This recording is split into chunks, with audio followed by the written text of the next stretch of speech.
Om Shri Ram, Jai Ram, Jai Jai Ram, Hari Om. We will chant now, 5 minutes Ram now.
Shri Ram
moving to the text. So we have covered about 20 now. We will try to see the 21st. The title is Meditation, the Only Way. Mahadev Prasad, in the last chapter we found, is an embodiment of love and seva.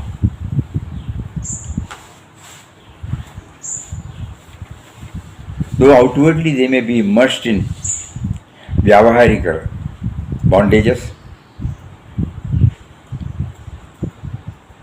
the basic and essential thing in life, that is the love and service, love and seva attitude, that came out by God's prompting. And Papa at that time, he needed such a rest.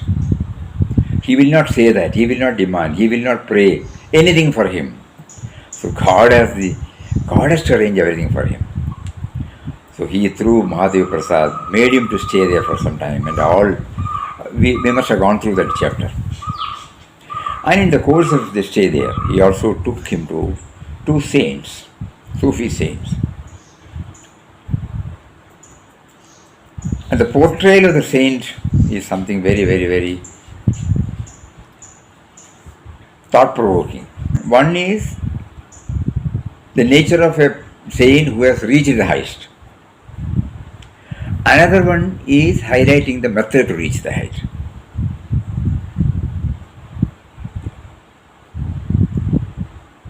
When we see a Mahatma, intuitively we will feel that. And we have to verify what has been touched and kindled in us. First, the height we will see, the love, universal love.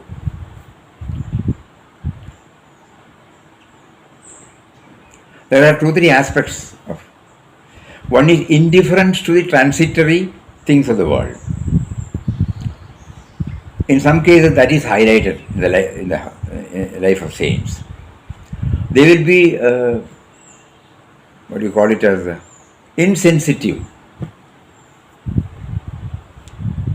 That also we have to point out. We have to note down. Not to follow. You will follow only what he tells you to follow. But these are all in the learnings. So the first saint was totally indifferent to Udasin. Indifferent to what is happening outside. And he was not talking. And his outer behavior will be like a child. But the second one conveys, So when the question was asked, how do I reach the inner peace? He said meditation is the only way. The moment we hear meditation, we feel, it is not in our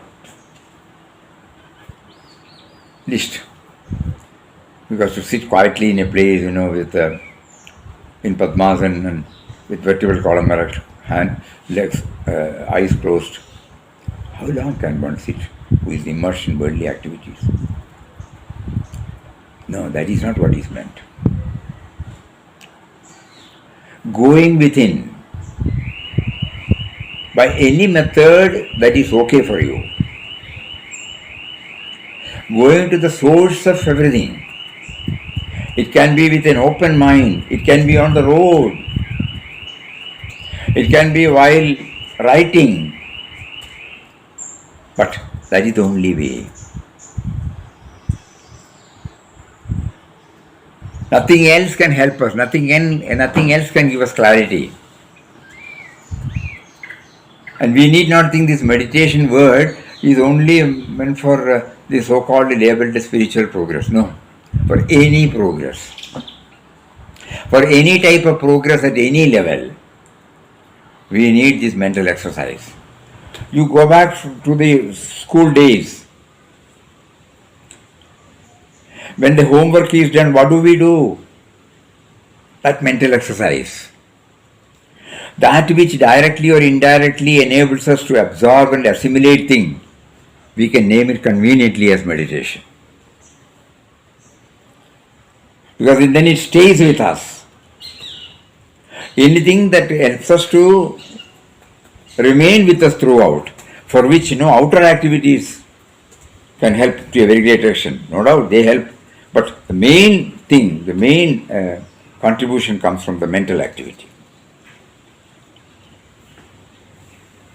So here in this chapter, Papa emphasizes the need to employ this vital method of mental exercise, churning, inward journey, introverted inquiry. We can add so many words just to capture the theme. Even to understand the meaning of a word,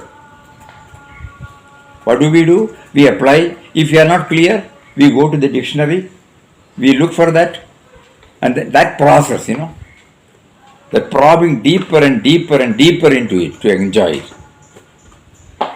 That can be named as meditation, and that is the only way to give us peace.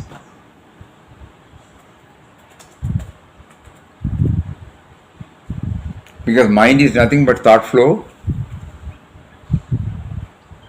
and when thoughts are controlled, when thoughts are directed towards the destination, instead of now it's going so many places, it is properly tamed and turned inward to go toward the source, and then where we find peace, peace and peace. Papa beautifully qualifies it as objectless happiness.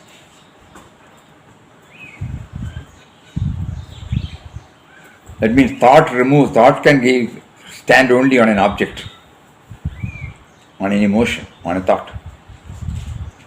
When that is removed, but the happiness remains. It cannot be explained further, it has to be tried and experienced. Objectless happiness. So meditation is the only way, means any exercise by which we try to get this objectless happiness is a sustaining one, which is ever with us, unknown to us now. So that is what through that Papa is giving us. This is the take-home message from that particular chapter. Nothing else can satisfy. So when we open our eyes, when we see any object, don't think it's a distraction. We see the object behind, the source behind that, and the source will connect up. Oh.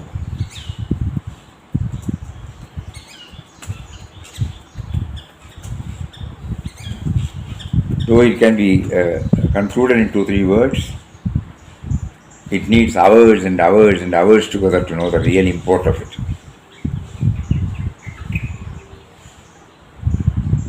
There are so many interpretations about meditation. The simple way of understanding is, it's a mental exercise through which we direct our entire thought process towards the source of our sources.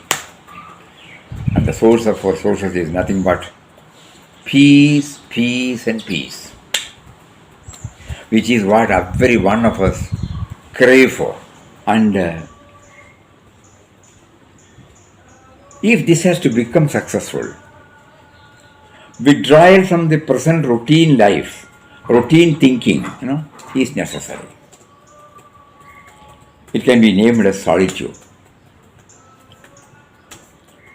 You are free from the day-to-day routine. There is a binding there. Automatically there will be a binding, conditioning. Then the mind will not become free to go deep within. Suppose you would say, in 5 minutes you finish. We cannot. We may be able to finish, but part of the mind will also be telling 3, 4, 5, no, finish. I have to finish.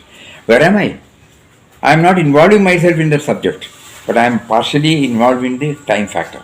There should not be any conditioning. So if there should not be any conditioning, I should be free from everything, which we can name it as solitude.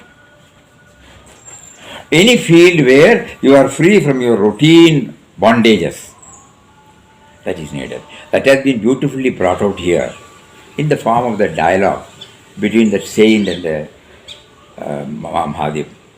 He normally asked, he asked how to get peace of mind. He said, this is the only way.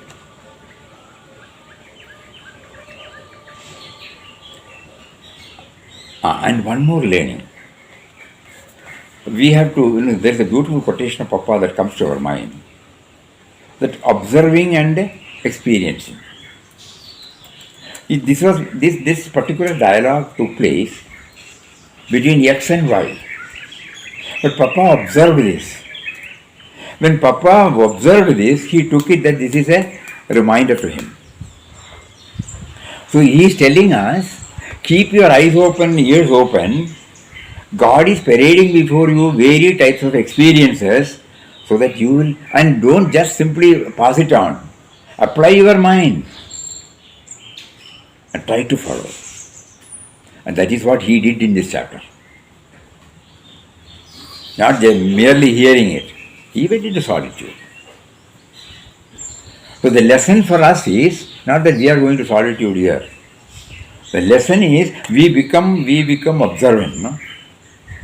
And then when we observe, we don't leave it casually. And we will try to actualize it. Whatever is observed, an effort is made to actualize it, to translate into our life. In any field, at any time. So in our bag, we are putting this. Each and every chapter thus gives us. We need not confine only for this. No. It is applicable in any field.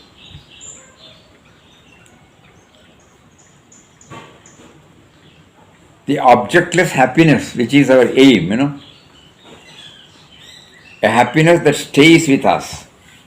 If it has to become a reality in my life, I must withdraw from my usual bindings and go within to find out the source of that happiness, which is called normally as meditation and solitude.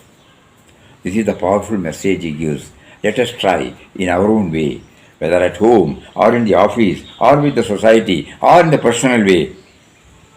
Let us try to implement this tool and see to what extent we get benefited. Hari Om.